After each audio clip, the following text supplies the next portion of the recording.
Okay, welcome to the video. We are going to be looking at the reliability of eyewitness testimony. So this is the debate within psychology that is related to the cognitive approach. So first of all, let's remind ourselves what eyewitness testimony is. So eyewitness testimony is the account by someone who was at the scene of a crime or at an event which they later needed to recall. So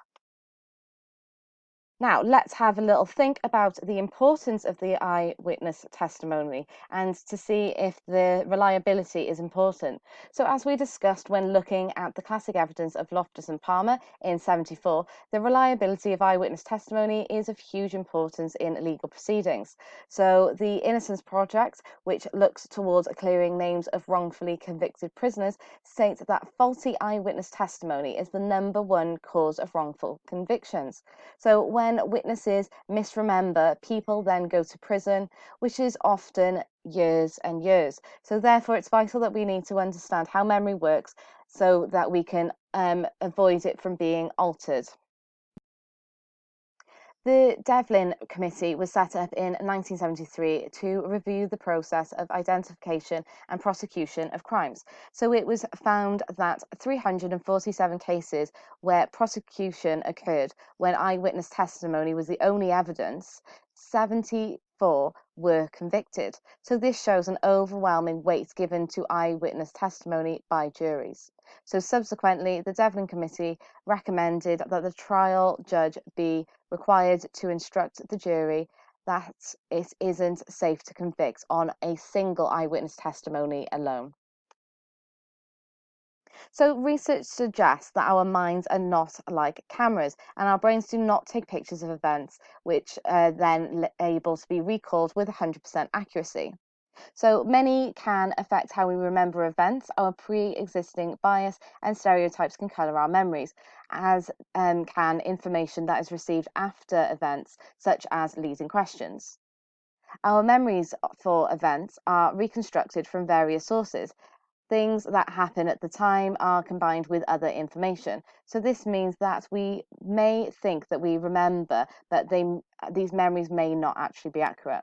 However, the general public understanding of memory is very different to what it actually is. So juries can be made up of 12 members of the general public and may be swayed by eyewitness testimony, particularly if the eyewitness testimony seems confident. However, on the other hand, there is some evidence to suggest that eyewitness testimony is generally reliable. It may be that the results gained in laboratory settings cannot actually be generalized to real life crime. So the two strands that we will look at in this debate are going to be reconstructive memory and the role of emotion. So let's dive in.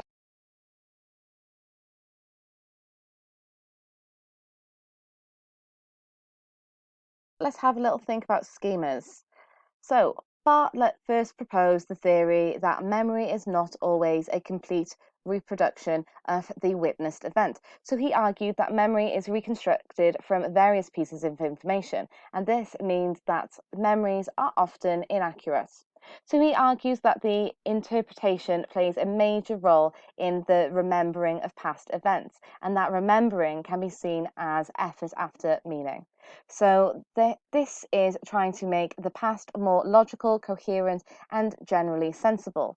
So we reconstruct the past by trying to make it fit into our current understanding of the world. And Bartlett called our existing understanding of the world schemas. Bartlett argued that schemata help us make sense of the world. So this helps us make the world more predictable and provides us with ready-made expectations. So however, these schemas can also have a powerful effect on our memories. So schemata often fill in the gaps where our memories are incomplete and we need them to be filled in so that we have a whole idea of the picture. So these can produce significant distortions in memories, producing false memories, which can be really powerful. So let's move on. So modern research provides some evidence for the role of schemas. So Taki and Brewer investigated the stereotype recall of a bank robbery. So they found that when participants were questioned later on their recall of a video of a bank robbery, they recalled more details that fitted in with the stereotype of a bank robber. So these were things such as the robbers being all male. This supports that the theory that we are all remembering things that fit into our stereotypes, so this is our schemata. However, the study did find that participants were also good at remembering counter-stereotyped information, such as the fact that the robbers did not have guns.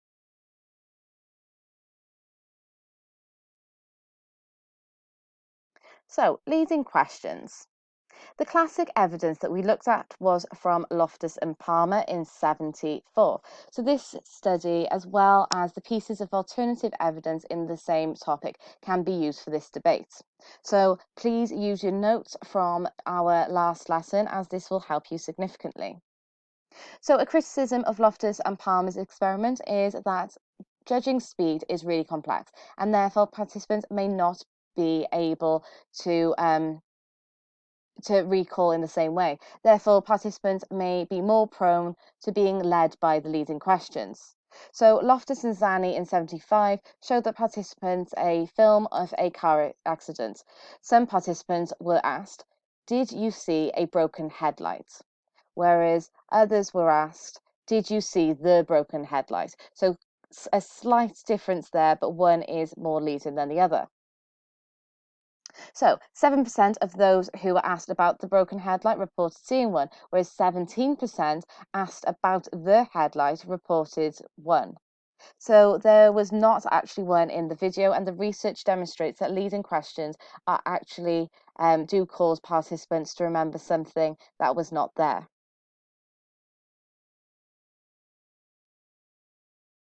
However, not all memories seem to be able to be influenced by leading questions. Loftus in 79 showed participants a series of a picture of a man stealing a red wallet from a woman's handbag.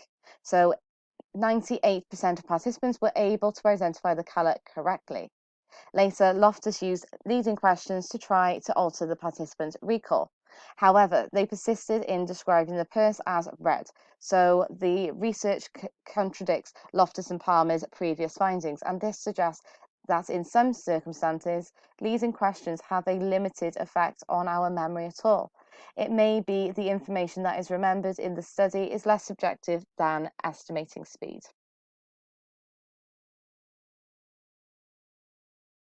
However, research into the effects of leading questions has led to the development of the cognitive interview. So this is a special type of interview used by police, and interviews are structured in ways in which to avoid leading questions. So this maintained the accuracy of eyewitness testimony. Though this does not address the fact that many of these studies have been conducted in labs. So what implications do you think this would have? As we know, a laboratory setting is not the same as a normal setting, so this would affect ecological validity. So there are many questions left open that we need to try to address. So when you learnt about Loftus and Palmer's 74 study, one piece of alternative evidence was that of Yulee and Cutchall. So what does this study suggest about some of the issues that we've already mentioned? Try and start thinking about the connection between the classic research and the debate. McLeod and colleagues in 76 investigated real life eyewitness testimony reports of 379 physical assaults. They compared them to crimes where there was no physical injury occurring, and they found that there was no overall difference in accuracy between the two types of crime. And this suggests that there are levels of emotion that do not make a difference to recall, whereas there is other evidence that we need to consider. So this study found that eyewitness to real bank robberies who have been threatened had better recall after rather than those who are onlookers to the crime itself. Flashbulb memories is also something that we need to consider. So one possible theory for explaining how emotion may be improved is that of flashbulb memories. So this is performed by Brown and Culk, and they first coined this term when describing vivid, long-lasting memories which occur at times with heightened emotions. So they noticed that people are able to describe exactly what they were doing when they heard of JFK's assassination. So flashbulb memories were also named this because it seemed as if the mind had taken a picture of the event itself. So famous examples of common flashbulb memories include 9/11, Princess Diana's death, the death of Michael Jackson, and so on. So flashbulb memories are different from normal memories as they seem to last a lifetime, and they are highly detailed and supposedly immune to decay. So there is a wealth of evidence that suggests that flashbulb memories do in fact exist, and that they may be a special type of memory that is resistant to change. So within this study, the researchers interviewed 14 witnesses that who were involved within an armed robbery and checked their recall against the security footage. So they found that 84% of the information recalled was actually correct, and that the witness who had reported higher levels of emotion impacted on most accurate recall. However, the research does suggest that confidence when we have these flashbulb memories is not truthful, or nor is it a truthful representation of how accurate they are. So within this study, they had 54 students trying to get them to recall their memories of 9/11. So this was a day after the event. They also asked about another event, such as a birthday party or a study session, and they were tested again 1, 6, and 32 weeks later. So consistently, the flashbulb memory of everyday memories did not differ, but both cases declining over time. However, the participants rated their recall of 9/11 being much more vivid and had greater confidence within this accuracy.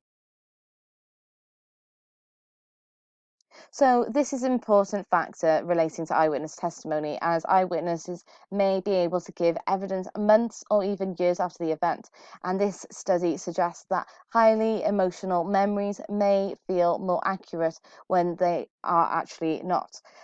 So they may lead to emotional memories where the participants can recall more, and eyewitness to overestimate their accuracy and be more confident.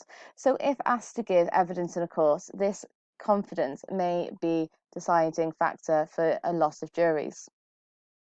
So Nolan and Markham in 98 found that confidence witnesses were more likely to be seen as credible, as in accurate, compared to anxious or unsure witnesses, even though actual accuracy may not be a factor.